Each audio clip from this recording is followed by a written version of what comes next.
à tous. Alors aujourd'hui, je propose un petit exercice sur les fonctions.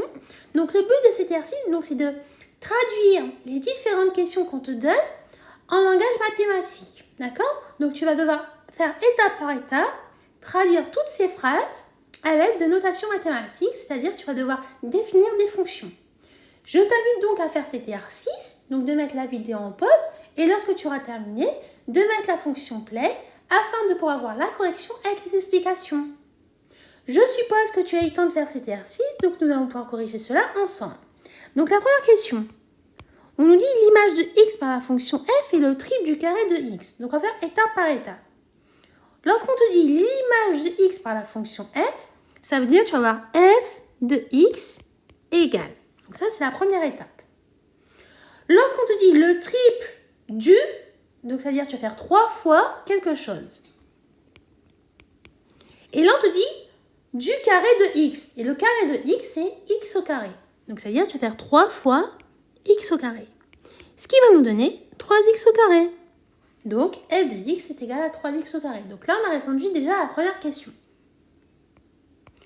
Lorsqu'on te dit à la question 2 que l'image de x par la fonction g est l'opposé de la somme de x et 4, donc pareil, comme tout à l'heure, on va faire étape par étape. Lorsqu'on te dit que l'image de x par la fonction g, c'est-à-dire que tu vas avoir g de x égale, on te dit l'opposé de la somme x et 4. Donc déjà, tu sais que la somme, c'est x plus 4. Mais on te dit que c'est son opposé.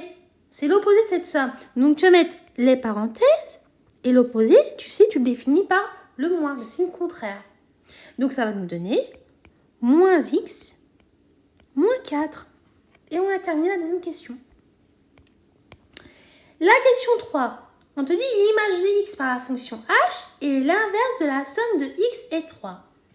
Donc déjà, lorsqu'on te dit l'image de x par la fonction h, c'est-à-dire que tu vas définir ta fonction h de x égale. Et l'inverse, donc tu sais que l'inverse c'est 1 sur quelque chose. Donc 1 sur quoi? Là on te dit l'inverse de la somme de x et 3. Donc ça veut dire que tu vas faire 1 sur x plus 3. Et voilà, on a terminé de faire la correction de cet exercice. Donc j'espère que tu avais eu bon. Et si ce n'est pas le cas, je t'invite vraiment à le refaire à tête reposée et de refaire d'autres exercices similaires.